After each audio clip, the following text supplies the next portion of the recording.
Happy New Year, and welcome to Dear Watchers, an omniversal comic book podcast where we do a deep dive into the multiverse. We are traveling with you through the stories and the worlds that make up an omniverse of fictional reality we all love.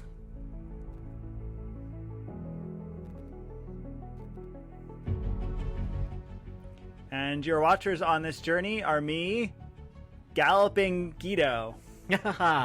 And me, ex-con, turned pro wrestler, turned multimillionaire, Rob.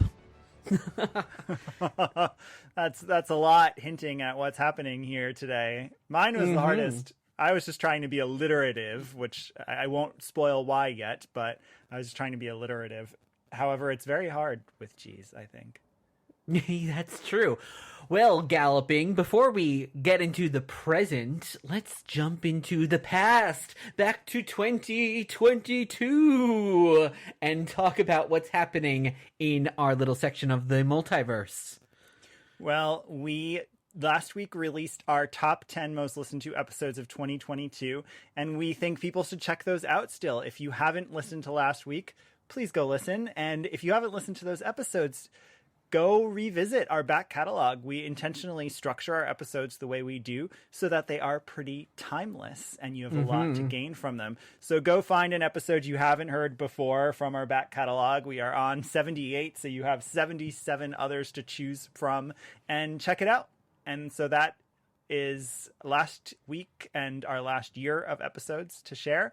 But also our regular reminder that you can follow us on Ko-fi. That's where we do our patronage. You can follow us even without financial support, but do consider joining as a patron to get access to our spin-off podcast and a whole lot more. Ko-fi is also where Elliott Comic Art's incredible amalgaminis that we've been working on together. We're really just the idea people, and he's the artist.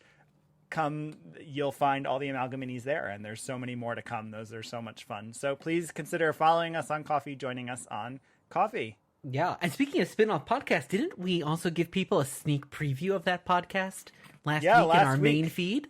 Yeah, well, it wasn't even a sneak preview. It was the whole first episode, which hopefully inspired some people to read Promethea, because that's what we're working on right now, is a Promethea book club on that series. Yes, a belated Christmas present for everyone. And now, what about a New Year's resolution for everyone, which is, please take a moment when this episode is over to do two things. Tell a friend to listen to us, and two, leave a review on Apple. You can also leave a review on other great places too, but Apple especially helps. And then you'll complete your New Year's resolution for 2023. It's that simple. And in the meantime, if you are joining us for the first time, we have three sections: origins of the story, what inspired this other reality; exploring multiversity, we dive deeper into our alternate universe; and pondering possibilities, we examine the impact and what's followed or coming in the future. So that's enough said, I think. And with that, dear watchers, welcome to episode 78, and let's check out what's happening in the Omniverse with today's alternate universe. And today we are asking the question, what if Stan Lee created Batman for DC Comics? What? Ooh, just imagine. Well, just imagine, yes, but before we get into the Just Imagine universe, let's talk Stan Lee for a bit. So I'm going to actually read a bio that is in the Just Imagine collections, and I think most listeners are probably know the basics of this man whose centennial birthday was just last week when this episode is out. Yes, happy birthday, Stan. Happy birthday, Stan. But here is a quick bio. Stan Lee, or Stanley Martin Lieber, was born in 1922 in New York City. An American writer, editor, and publisher, he was made editor of what would eventually become Marvel Comics at age 19 and served as both president and publisher in his time there. His creations are some of the best-known superheroes of all time and are credited with bringing new complexity and naturalism to the genre. They include Daredevil with Bill Everett, Spider-Man and Doctor Strange with Steve Ditko, and with his fellow legend Jack Kirby, he created the Fantastic Four, Hulk, the X-Men, Thor, and Iron Man. He is an inductee of both the Will Eisner Hall of Fame and the Jack Kirby Hall of Fame. In 2001, he did his first ever work in DC Comics, reimagining flagship characters like Batman, Superman, Wonder Woman, and Green Lantern. He passed away in 2018 at the tender age of 95. Yeah, it's cool bio because it's probably the only posthumous bio to his work, other than there's all those prose adaptations and stuff. But yeah, DC was writing that bio right around the time of his passing. So before we get into our alternate Earth for today, staying on Stan as a little bit of a tribute, since it was just his 100th birthday, I thought for the centennial that we would each share two thoughts about Stan before we dive into the work that he did here for us today. So I'll start with one, which is that I think something I always think about is how he's a little bit of the P.T. Barnum of comics. And what's really important to me about that is like P.T. Barnum, for whatever his showmanship is, was really important to not just circuses, but I remember in college taking like a PR class and P.T. Barnum is the big focus of it, right? He constructed this way of being. So even if I don't know a lot about circuses and the business of circuses, but even if P.T. Barnum maybe wasn't good for the circus of businesses, he had a huge impact on things. And I think a lot about that with Stan, that I think regardless of what's true or not true in terms of his creator and authorship credits and all of the disputes that are out there, he's a huge part of why the comic book industry existed when we were growing up in the way that it did and exists today in the way that it does. So that's my first thought about this man whose centennial just passed. What's your first thought? Mine's a variation on that, which is he gave a face to a faceless industry. Most people don't know what comic book writers or artists look like. Most people can't. They weren't credited for so much time. They weren't credited, of course, and then most people don't know what they look like. And especially even today, of course, if you're a super fan, you may know what they look like, but otherwise you don't. And Stan really kind of changed that. He was the face, not just of Marvel Comics, but of comics itself. And it kind of makes me think of hearkening back to a time, I guess that was happening at the same time in the 60s, where you had writers like Truman Capote or Gore Vidal, and they would be on The Tonight Show and talking. And you would never think of, an author that's actually in front of the camera speaking, and Stan would do a lot of that as well. And that's something that we really don't have today in the world of literature, in the world of comics. Yeah, and that was an important shift in the industry for sure.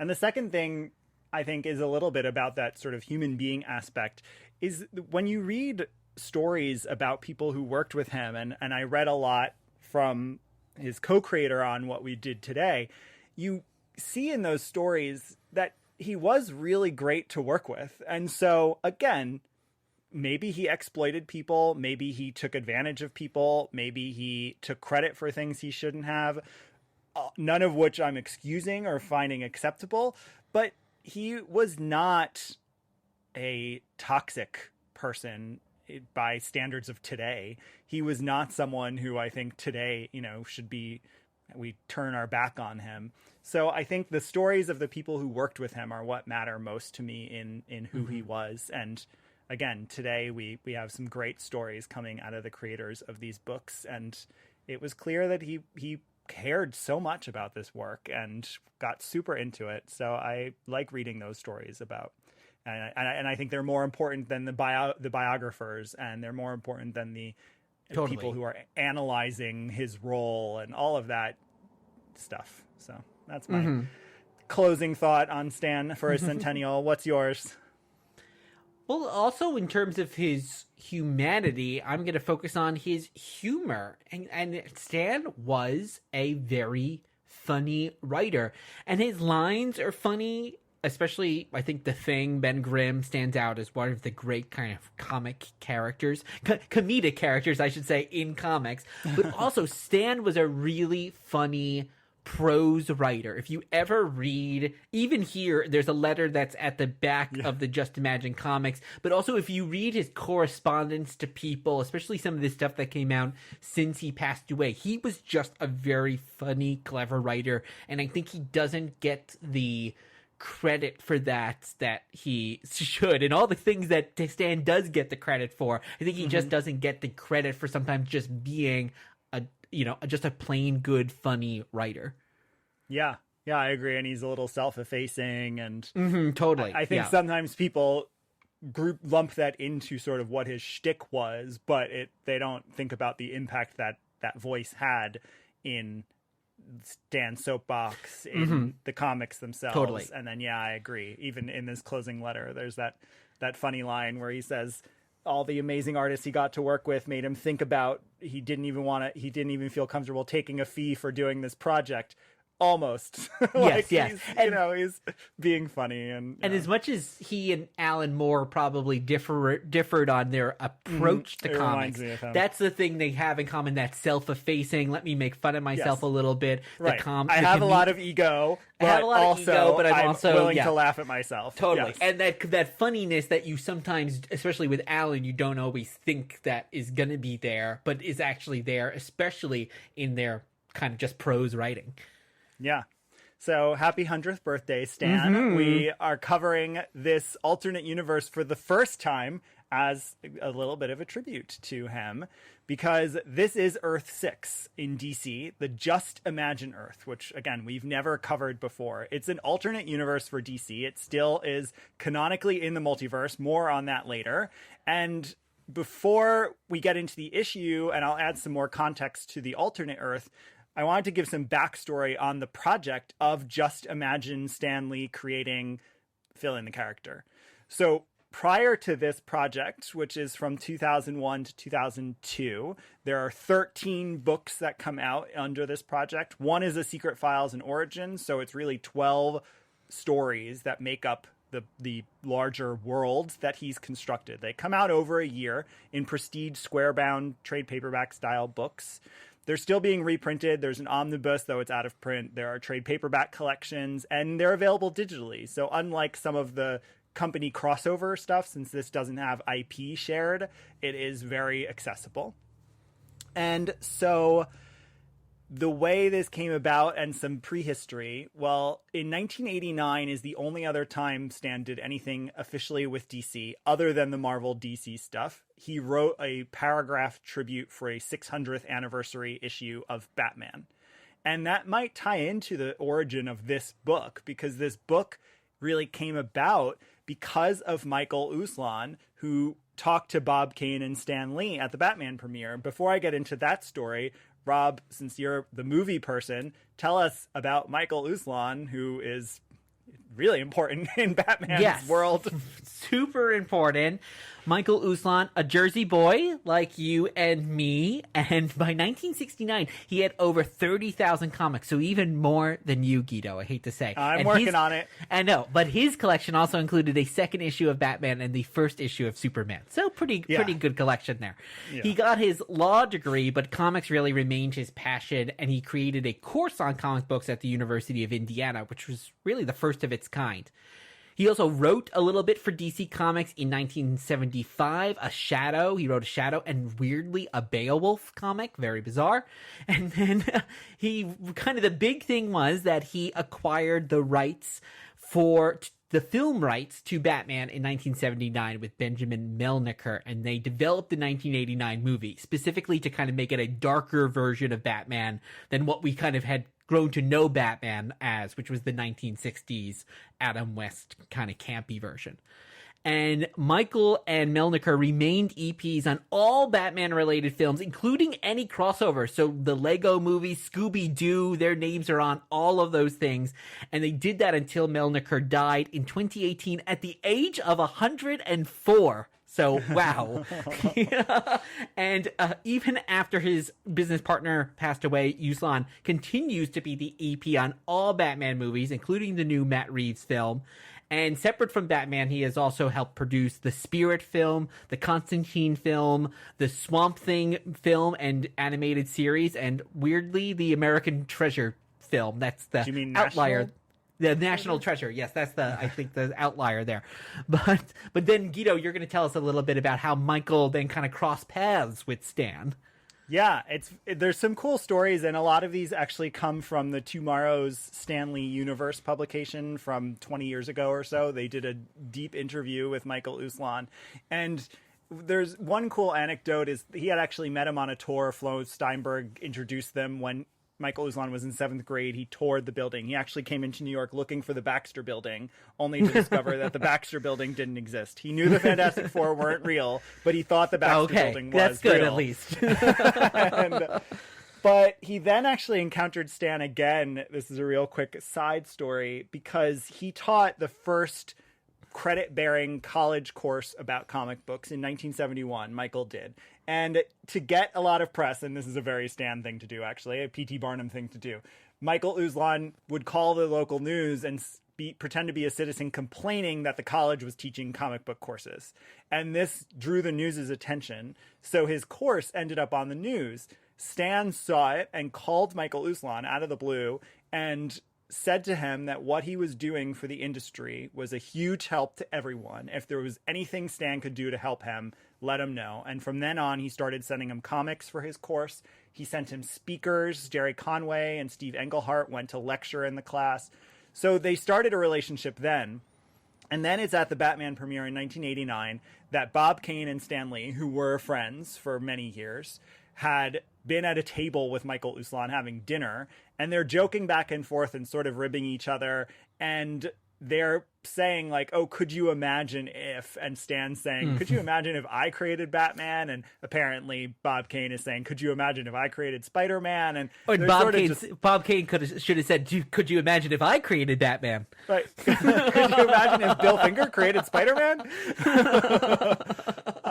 So anyway, this plants a seed in Michael Uslan's mind. And throughout the 90s, he said he was thinking about this. And when Marvel hit bankruptcy in the 90s, he knew that Stan was willing and interested to get involved in other collaborations and other work. And so he finally approached him. Stan loved the idea of reimagining DC characters as if he had created an origin for that character, with no rules linking them to canon. And he thought DC would never go for it, but Michael got DC then publisher and president Paul Levitz to agree. He got Mike Carlin to edit. And there's a whole lot then in the collaboration. So they did try to use the Marvel method. So Stan would do a plot breakdown, and Michael Uslan said that the plot breakdowns were far more detailed than they ever were for Marvel, according to Stan, because he had to really think a lot more about what made this character. And so he did super detailed breakdowns, and then he would provide those to the artist. And he was working with the top artists still to this day that there are in comics 20 years ago.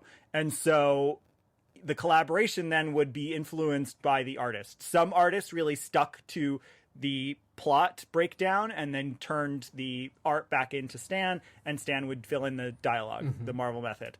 But a few of the artists did more a collaborative work on the plot. So Dave Gibbons was cited as one, for example, who really reshaped his story and would work with Stan on it. Or Stan had some notes apparently for John Buscema and actually started like sketching over Buscema's work and gave that back to him to try to work together. So it was a really close collaboration, but again, trying to use the Marvel method. And Stan wrote in the afterword for the collected edition about how much he loved to do this, and he really didn't want to write the end at the end of it. The artists were, again, top shelf. They were just treasures for him. And one side note is this is John Buscema's last published work. He does the Superman issue with Stan. And the other thing Stan talks about in that closing is how at conventions following this project in 2001, 2002, he would be able to talk to fans about the characters and their backstories. And he said it made him feel young again. It made him feel like he did in the 60s and the 70s when he could go to conventions and talk about these stories and these origins and these characters and his vision for them. So he really loved that aspect of it. He also waxes for a while on how both companies can coexist, how they should be friends. They're both part of the fabric of modern culture. He then does his usual Stan thing and says he wishes like countries of the world would function like that and the world would be a much better place. So it's a really, really neat project. And after this project, just one quick note on Stan and DC, he does do a Superman story a few years later in a Superman anniversary or tribute book that's unrelated to the Just Imagine universe. Then he has a cameo in Teen Titans Go. But that's pretty much all the work that he did officially for DC other than the Marvel DC collaborations. And I'll share more about this alternate Earth as we get into the issues and beyond. So before we get into our first issue, Guido, what was your background with the Just Imagine books? I actually have to admit, I was not a fan of these when they came out. I don't know. I think I was not able to appreciate what the point of it was. So it felt unnecessary to me at the time. And then whichever few I read seemed almost silly and hokey to me. And I didn't read all 13 books. I didn't read the story that he was doing. So yeah, my background is that I obviously knew they existed and I read a few of them and really just was not a fan of them. So this is my first time revisiting them with a different lens and considering my feeling about them now. And this is my first time reading a few of them. There's a few, not today's that we cover I had read, but there will be a few that when we get to them, I never read them 20 years ago because I just wasn't that interested in the project. And how about you? I'm sure you didn't read them. Did you know that these existed? Not until fairly recently, or maybe when we read the book Slugfest, and I think this might be mentioned in passing, or maybe it's not, or maybe I just had heard about it afterwards. But no, this was very, very new to me in general. Well, here we go. Well, yeah, what's not new is the first issue we're going to discuss. We're going to head back to the 30s. But with that, Stan, take it away. Yeah, how fitting. Here he is. Right now, on this very show, you're going to get the answer to all your questions. Our amazing story begins a few years ago. And yes, a few years ago, indeed, quite a while ago, this is Detective Comics issue number 33 from November 1939. This is called The Batman Wars Against the Dirigible of Doom. Quite the mouthful. I love Dirigible of Doom. I love that. We actually covered this issue in episode 39 of this podcast where we discussed Two-Face being mashed up with the Phantom of the Opera. Yeah. So this issue of Detective Comics 33 is written by Bill Finger and Gardner Fox, penciled by Bob Kane and Sheldon Moldoff, inked by Bob Kane, lettered by Sheldon Moldoff, edited by Vincent Sullivan. We read the beginning of this issue because it is the first origin. So, of course, it's a few issues after the debut of Batman, first origin retelling, and it's really only 2 pages of the origin, but we wanted to read that before we got into Stan's. So real quick, any thoughts rereading the origin of Batman this time? I can't remember what I said the last time we covered this, but so I don't know if I said this then, but I think what's so striking is that how short it is. And we're about to then cover the Just Imagine, which of course is a whole issue. And here we get a whole origin of one of the most iconic fictional characters of all time. And it's 2 pages, very little dialogue. So it's just striking that everyone knows this origin story, and yet it's so condensed here. And of course it's been retold, but the foundations of it are so short. Well, we've talked about this before. You get the feeling that none of these comics were interested in doing origin stories. It's part of why they never start with the origin. They start with the character, and then they claim if there's an interest, I don't know where it comes from, then they'll share the origin eventually. So whether it's a sense that people just don't care or that little kids can't hold on to a backstory in their minds, I don't know what it is, but clearly they're not interested.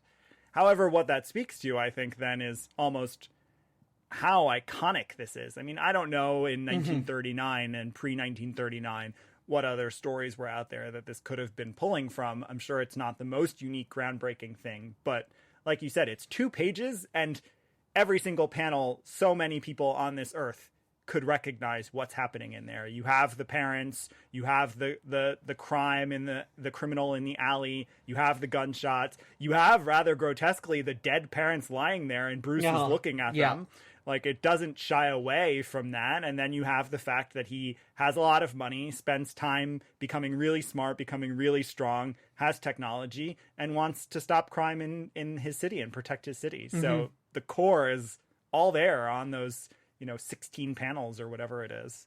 Yeah, and I know Bob Kane comes under a lot of probably self-deserved fire for some of his actions, but definitely just his artwork or with Sheldon Moldoff here, some of it's just great. There's just after Bruce's parents are dead, and there's just a close up of his face, and it's crying, and the background is greenish. Yeah, that one's really a cool one. Yeah. It's out of it's almost out of place in 1930s comics because he is showing so much emotion. Yeah. And all of them just have this kind of noir and the next one, his face is kind of obscured by shadow. Then the next one is after that got a very sci-fi. It almost seems like it's anticipating the 50s. I guess here it's kind of the early serials kind of feel, almost a Buck Rogers kind of thing to it. Semi-futuristic and noir, which is so funny because that's kind of also the same feel that they did with the 1989 Batman movie, whereas it's a little bit of now, it's a little bit of the past. That's maybe always been inherent in the DNA of Batman.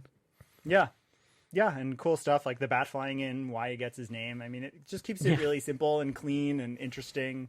So it was fun to revisit, and there's a reason why it has never been modified. Until much later. Yes, exactly. It was.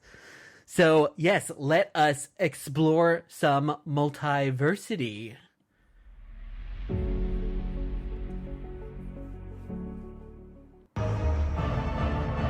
I am your guide through these vast new realities. Follow me and ponder the question, what if? And so today we are discussing Just Imagine Stan Lee's Batman, issue number 1 from September 2001. And the story is just simply titled Batman with a backup called On the Street. Yes, and so the credits for this issue, it's written by Stan Lee, penciled by Joe Kubert, who also does the inks, colored by Sibin Slavkovic, lettered by Bill Oakley, and edited by Mike Carlin. The backup is written by Michael Uslan and Stan Lee, penciled and inked by Mike Kaluta, colored by Alex Sinclair, lettered by Bill Oakley, edited by Mike Carlin. Real quick on the collaborator on this issue, since each issue, again, being the Marvel method, the collaborator is quite important. So Joe Kubert is a golden age and silver age icon of comic book art, mostly for DC. He did early work on Blue Beetle pre-DC, but then created a ton of characters for DC starting in the 40s and onward through into the 80s. He's still doing a ton of work. The 90s, Batman, Superman, pretty much stays in DC primarily. A few independent books, but that is mostly where his iconic work on Sergeant Rock, on Batman, on Superman all comes from. So that's the collaborator. We've been to his comic book school in New Jersey, right? Yeah. Where you can even buy comics there, yes, right? The, at the Kubert school. School. Yeah, which he formed in the 1970s. So, yeah. And then, of course, he has incredibly famous children, Adam and Andy. So he is a comic book legend family. And that's the collaborator here, other than Michael Uslan, who writes this backup in every single issue of Just Imagine that sort of reflects on the character but doesn't move the story. And real quick, I mentioned I would go into more of the alternate Earth when we get into this issue. So Earth 6 is confirmed time and again in the pages of DC. This is the first time Earth 6 appears. It's not numbered here. The numbering might have something to do with 616, I wonder, because they do play around with a few like sort of Marvel knockoff universes in some of the world mapping that shows up. In Multiversity, Grant Morrison's Multiversity, in the index, in the pages of that, it's called The Happening Home of Familiar Names Given New and Unfamiliar Stories. And in the very recent Dark Crisis Big Bang, Barry Allen, written by Mark Waid, but Barry Allen has an index of all the Earths, and Earth 6 is described as the wildly alternate variants of Earth 0 heroes. So that is Earth 6, and this is our issue. We should probably give a summary of our issue to our listeners in case they're not too familiar. Yes, so our main character is Wayne Williams, a great alliterative, always Stan name. So Wayne Williams, who is living in Los Angeles, and he gets caught up in a gang war. Inadvertently, his father gets killed by an encounter with this gang that has taken over this part of the city. He and his mother observe and wax on how horrible the crime is. Yes, and then he's basically framed by that same gang that kills his father. He's sent to prison for the attempted murder of a store owner, and where he becomes a really good friend with who? With an inventor. Well, I don't know. No, an adorable little bat becomes his best friend.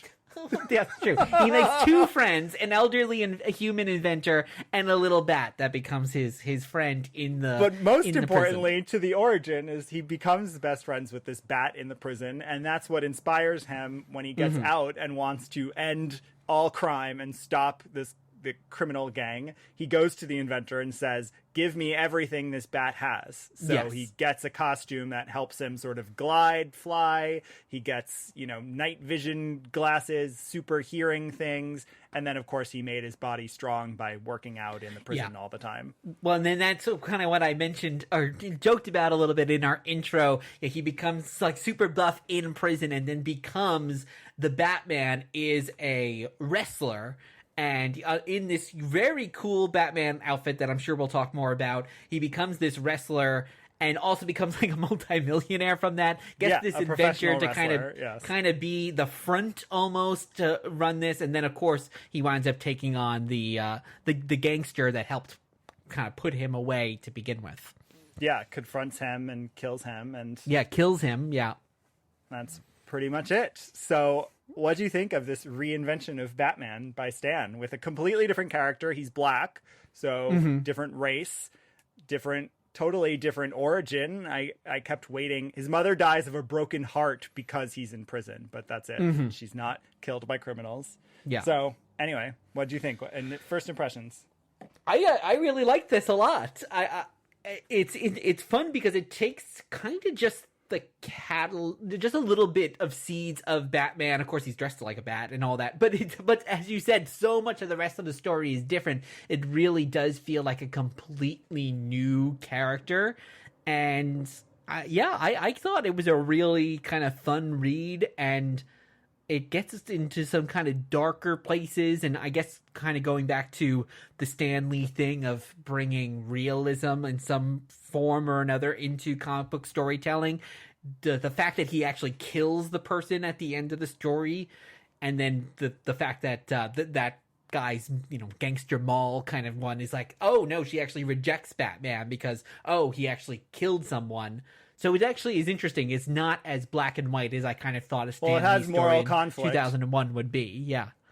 Yeah, no, I think he probably was, even though his stories are schlocky and get schlockier as he gets older and get a lot lighter in tone, I think probably since he became known for having constructed a Marvel universe where there's moral quandaries that people can relate to, I think he probably tried to do that in these books, is add a moral quandary that makes it not a completely clear situation. Because of course Batman's origin is very clear. Now he's complicated later, and there's more nuance added to the character later, but the Bruce Wayne Batman is clear. He's a vigilante who you support. He wants to stop crime because of this trauma he experienced.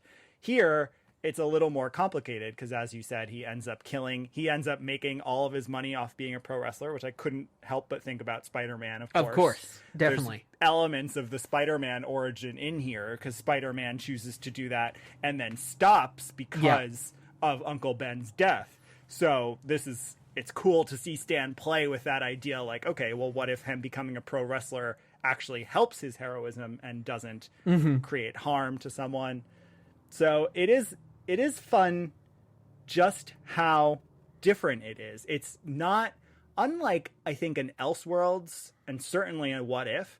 Like, he's not even trying to do the Bruce Wayne thing. No. What I feel like he did really well is he tried to boil down Batman, and he said, okay, Batman hates crime, but let's come up with a different reason he hates crime. And Batman wants to seek vengeance and be a vigilante. Let's come up with a different reason he wants to do that. And then Batman has all these quote unquote heroic special powers as related to a bat. Let's come up with a different reason why that, like he pulled these core parts and then totally transformed why they exist. And that's really cool. Yeah. And I think it's interesting too, because Wayne's kind of the inciting incident that kind of helps transform Wayne Williams, he's much older than Bruce as well. So we're kind of he's already lived this life. He's not this little kid that is then shaped by this.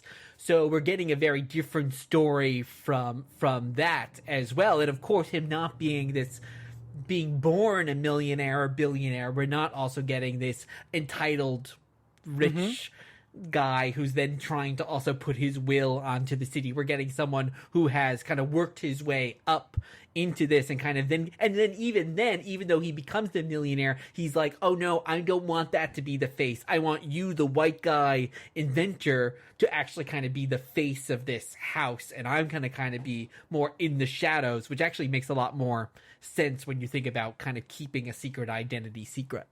Yeah, and not being the center of attention and having people look at you. So, yeah, the costume you wanted to mention, because I do want to talk about Kubert's art here. So what is it about the design? Although I'm sure it was probably in collaboration they came up with the designs, but obviously Kubert executed it. It almost looks like he has a dead bat's head on his head, though there's no bat that big. So I don't think he does, but that's what it looks like. I think the one thing about Batman is that the Batman we all know, I should say, is Bruce that Wayne Batman. Bruce Wayne Batman is that he doesn't really look that much like a bat. I mean, he's got the cape. Of course, it's now only in our really head, his shadow that he casts that exactly ends up looking that looks like bat-like. the famous insignia. But really, if you just saw him and you said to someone, an alien who landed who had no idea who Batman was, they wouldn't say, oh, that guy looks like he's dressed like a bat. He just looks like he's got a spiky head. But this guy, there's no confusing it. He looks like a bat. They look like actual even bat like with wings. the little pig nose. Yeah. And they always say in the comics, oh, he dressed like Bruce Wayne Batman dresses like that to scare the criminals and stuff like that. But I don't think it's really scary, especially when you think about like 60s and 70s and it's like the gray and blue. But if I saw this Batman out in the street, this would scare me, definitely. Yeah, no, he's ugly. Yeah, Which, totally. Yeah. Bats are pretty ugly. Sorry to anyone who likes bats, but bats are pretty ugly. Which actually is even a part of this plot. He talks about how everyone hates bats. And so people hate bats, and that's why he's going to become one, and he befriends one. So, but anyway, bats are ugly and creepy. So it does work that he is also ugly and creepy, I think. And I love the art. It fits. Kubert's style is very classic. The only thing I do wish is, I don't know if it was a time thing or a Kubert's older thing, but there are a lot of pages and panels with no backgrounds. They'll just flood out a color. So even the big moment when he's Batman, it's just like this purple tinted background, though he's at actually like a wrestling arena. So probably for time's sake, the backgrounds are a lot of empty space, but the art itself I really like. It fits the tone well. A lot of the antagonists too, both in the jail and the gang he's fighting, also all kind of look like one another. There's kind of a generic look to a lot of them. And it's almost like he put so much time and detail into the amazing Batman outfit and into Wayne himself. Whenever you see Wayne's face, it's also very detailed. But it's almost like that took up so much time that everybody else had to get a little bit of a rough draft version of them. Yeah. And one other big thing I was going to mention too is, what do you think about setting it in LA? It's really in like the Hollywood area of LA as opposed to Gotham City. Yeah, and it's interesting because there's a little bit of debate as to whether or not Gotham City is Chicago or New York. It's probably some amalgam of them, but it's definitely not LA. And so he's obviously choosing to pick a city that is completely separate. And I guess he might have also picked it for the very practical reason of the pro wrestling famous thing. Maybe that is more an LA thing, and he wanted that sort of celebrity profile status. He's probably also pulling at the 90s, the fact that in the 90s there is a lot of conversation in the US about race, and it's coming out of events in LA between LA riots and conflicts and lots of police issues with as it relates to black people. So he's probably choosing LA to add a little bit of that texture to the character and the being framed in jail and then the pro wrestling career and stuff.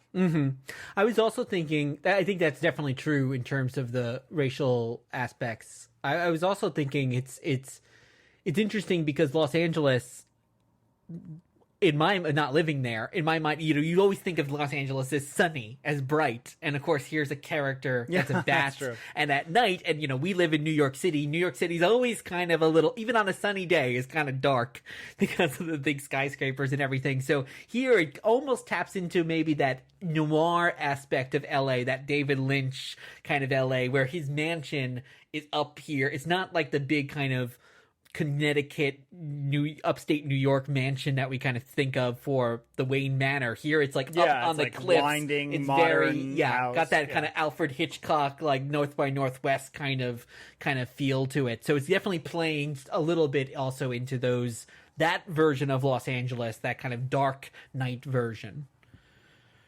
Yeah.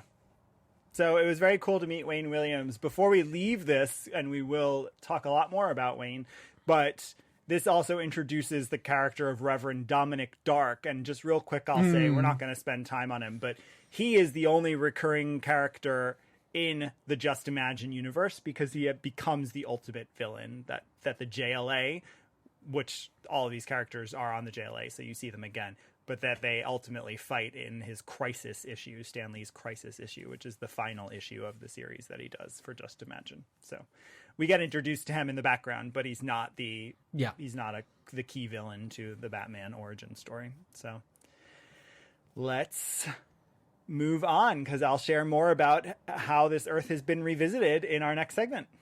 I know. We're going to jump now to a super, super, super recent issue. So let us ponder some possibilities. Will the future you describe be averted?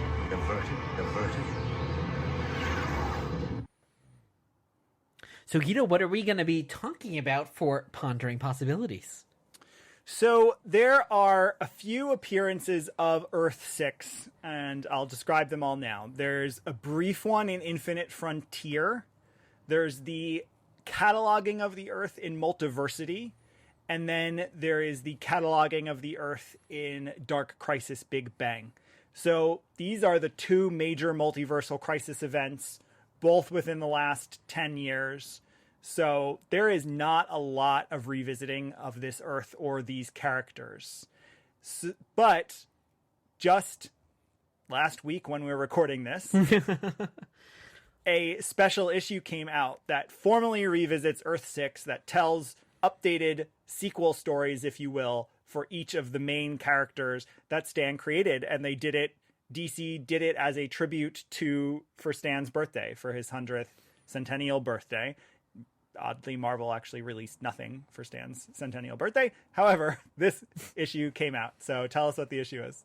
Yes, it is Tales from Earth 6, a celebration of Stan Lee, issue number 1 from December 2022, although the cover date is February 2023, so the future. Ooh.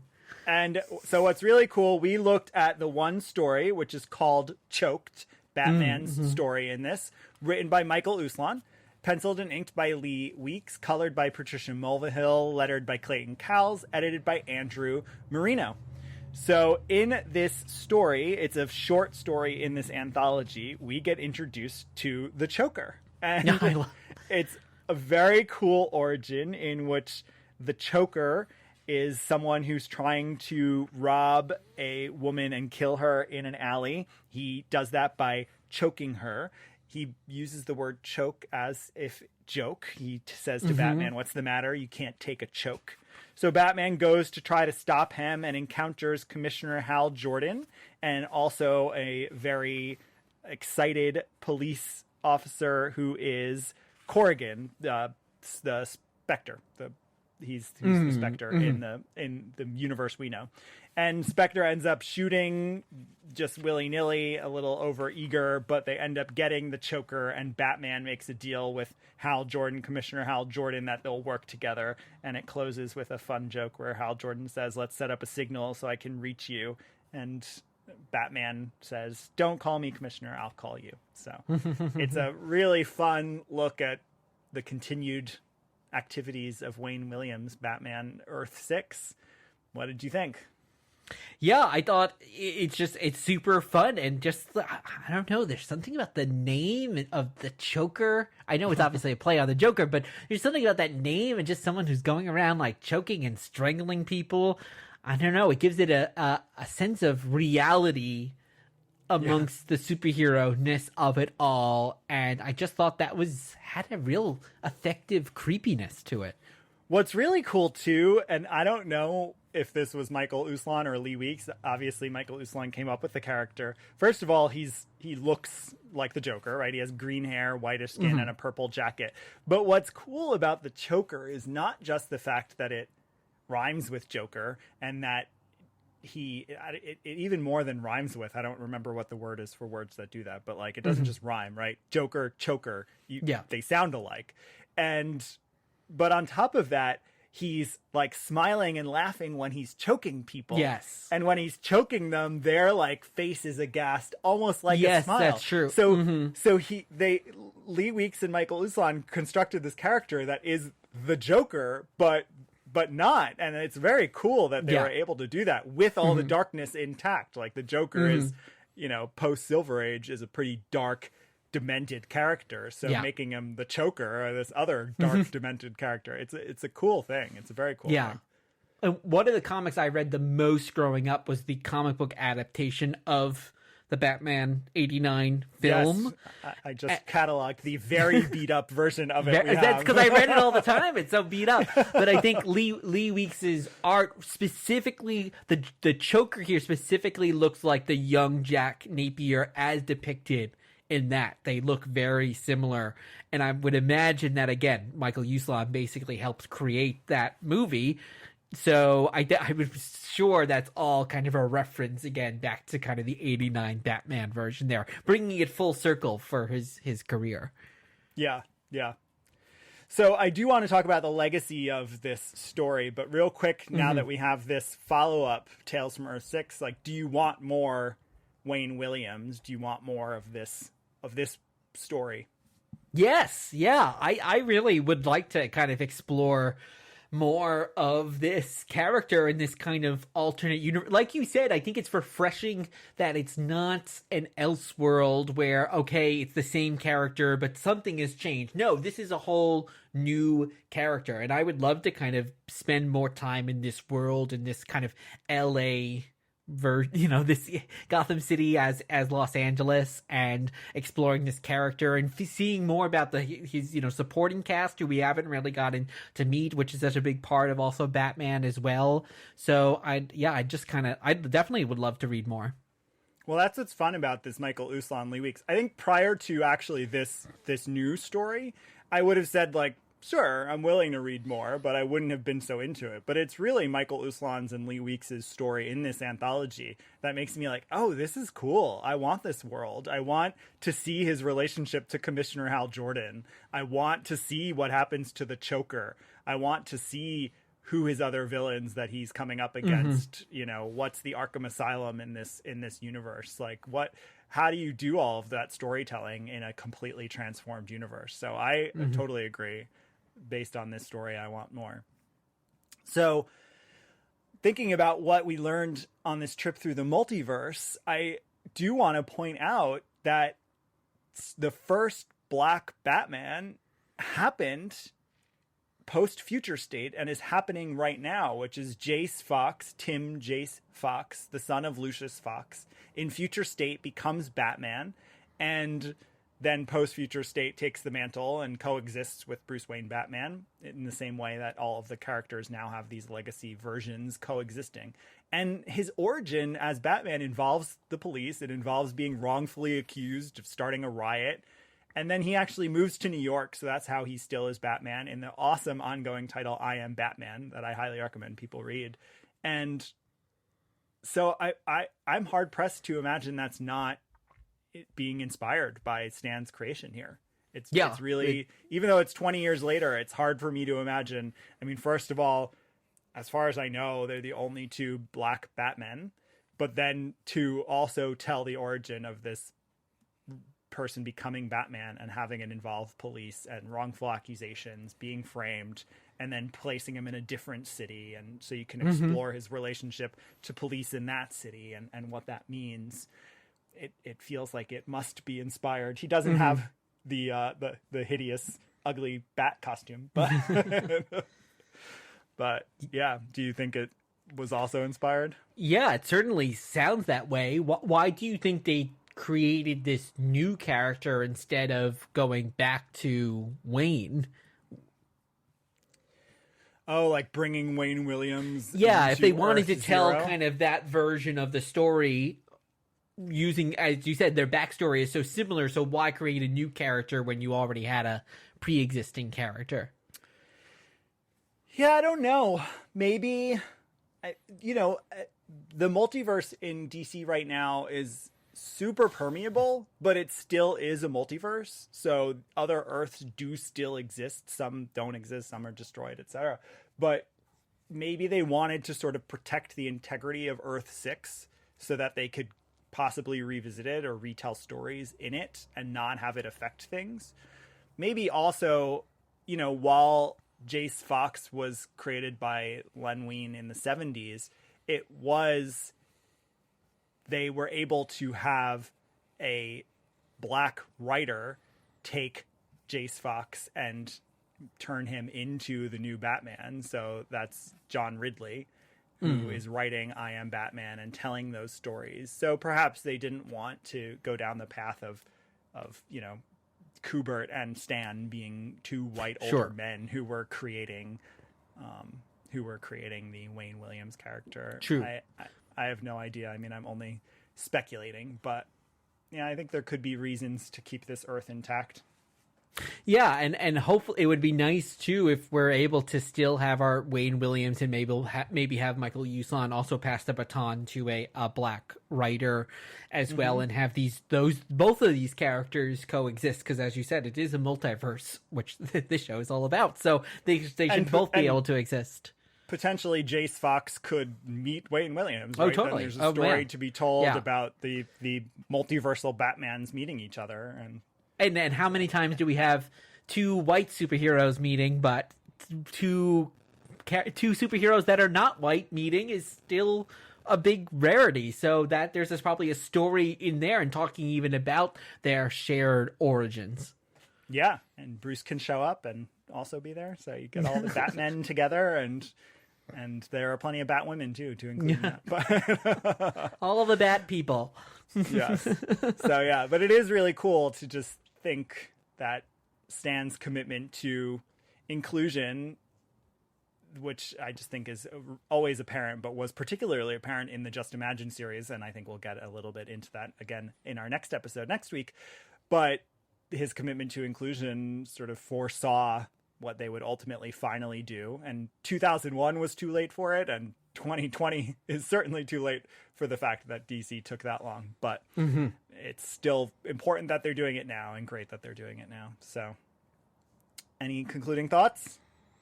I really enjoyed reading this, and I kind of want to read more. If only we had another episode in this universe. Well, guess what? Next week, our next week's episode, we are going to return to Earth 6. Oh my gosh.